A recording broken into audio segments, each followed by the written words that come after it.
Alright, I can't. Okay, the microphones aren't working. Alright. So, everybody take their seats, everybody settled, everybody okay? Yep. Absolutely amazing. Is there anybody who has arrived for the second half who wasn't here for the first half? How are you doing, sir? How convenient that you're right here. Let's have a little chat. What's your name, sir? Where are you from? Yassine. Where are you from, Yassine? Libya. Libya. Oh, fucking awesome. Cool. What are you doing here? Just coming in for a Just coming for a pint. Are you living in Ireland or? I've been for 11 years. Yeah. 11 years. Holy shit. What do you do? Right now, software engineer. Software engineer. Okay. Yeah. That's kind of the most boring answer. Do you want to pretend you have a cool job? No. Plumber. Sorry? Plumber. Plumber? Alright, we'll go in the wrong direction. So who do you work as a software engineer for? Yahoo. Yahoo. Alright, very cool. Sorry? We're still around. That is the Yahoo motto. We still exist. What did you say name was again, man? Yassine, like your senior man. You see your Well, that's a better joke than I could have made about your name. So guys, give a big round of applause for Yassine! Thank you very much, Yassine, for coming on. So you're okay with there being a comedy night here tonight? Yeah, I'm completely fine. Alright, you're going to have a lot of fun, don't worry. So we have 6 comedians in the second half. It's going to be absolutely amazing. So what I'm going to do though, and it sounds like I'm talking and waffling on, and it's just trying to buy time so that Yassine isn't standing on the stage anymore by the time the next comedian. Honestly, not your fault, don't worry, this is how the bar works. What are you waiting for?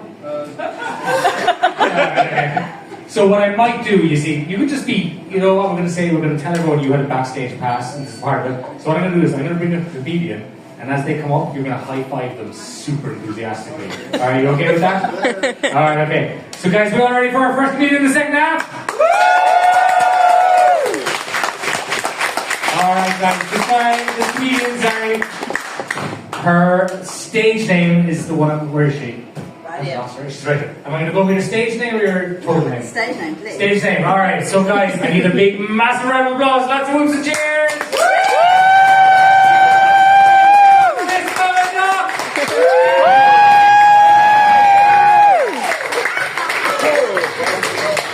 Oh boy, well that happens to every Irish boy when it hits 20 degrees or more, I feel.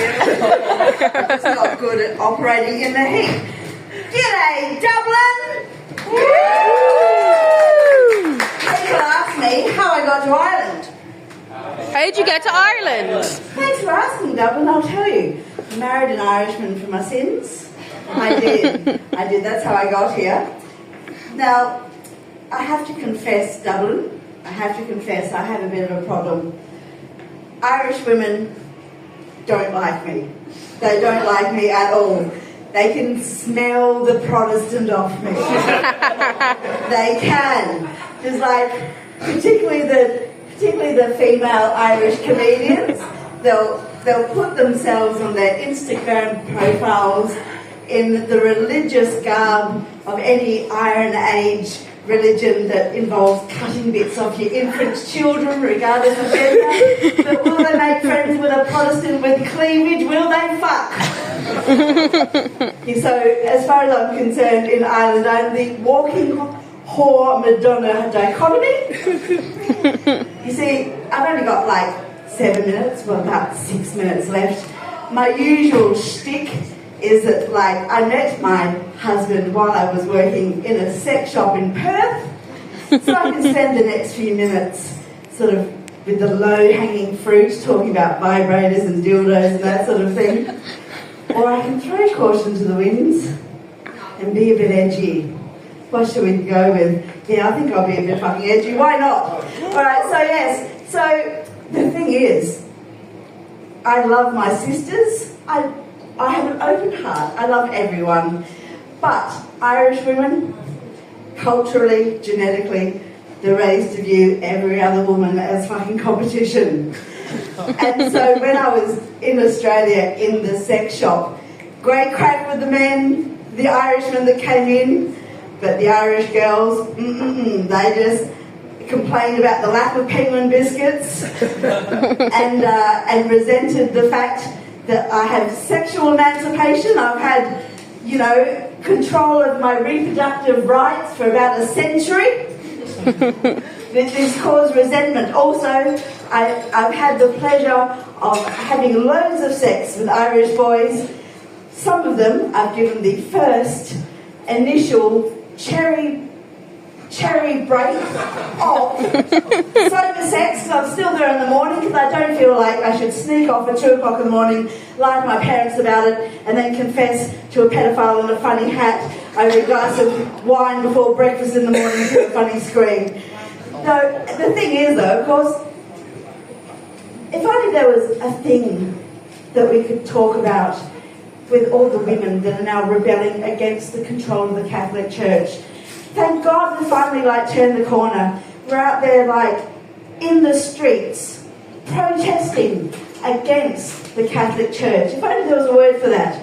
Protesting. Protest. Protestant. Yeah, there is a word for that after all. But no, I'm not actually religious as such. I'm a rational dissenter. I might point out that religious mania is interdenominational. I have a very good Protestant friend who once thought, this is a true story, she had a mental breakdown. She thought she was Joan of Arc, took all her clothes off. When she found the meds kicking in, she found herself standing on a chair in the day room in the mental institution, and she was only one of 5 Joan of Arcs. Like I say, religious mania has no denomination whatsoever. So I've thrown caution to the winds. Of course, I worked in the sex shop. I was wildly promiscuous and have not repented of it. But then, having met my husband, the Irishman, in said sex shop, I got brought home to Mayo. Yeah, back to Mayo. So, yeah, where if I'm not wearing a turtleneck and drinking tea over a compulsive scone, they don't want to know me. So, yeah, in fact, I went to one of my neighbours' barbecues out there in Mayo, and this is when I had it confirmed to me that Irish girls look at one another as the competition and as rivals from birth. Because it was a lovely midsummer barbecue, and 2 of the local grannies brought their granddaughters, who are both toddlers, in buggies to the same barbecue. And I swear to God, when those little girls rocked up and looked each other in the face, the face was, holy fuck, I'm not the only one. I'm going to have to compete for the sweets.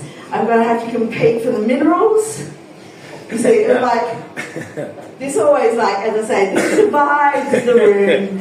All the lads tend to go, oh, mate, she must be some crack. And all the girls, I look out, and there's nothing but the sea of cats' asses looking at me.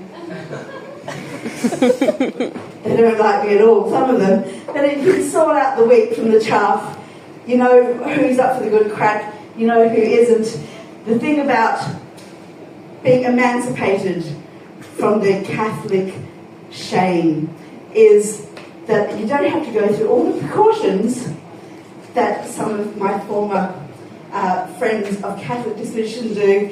The most iconic story I have about the Catholic disposition of I shouldn't be doing it, but I'm going to do it anyway, but I'm going to make sure that I have a quick out, is my husband once went to Westport. He's a doubler, he's from Maid, but he went on a lads' weekend to Westport, and he pulled a lovely young Catholic girl. It's a Saturday night. They went home. Her dad was asleep upstairs, but she was still up for it. It was Saturday night, so he just did it to her on the couch with the window open, just in case he had to run for his life. A Protestant girl probably would have introduced them and led him into the bedroom. That's what I'm saying. All right, you've been amazing, Dublin. I've been Mama Duck.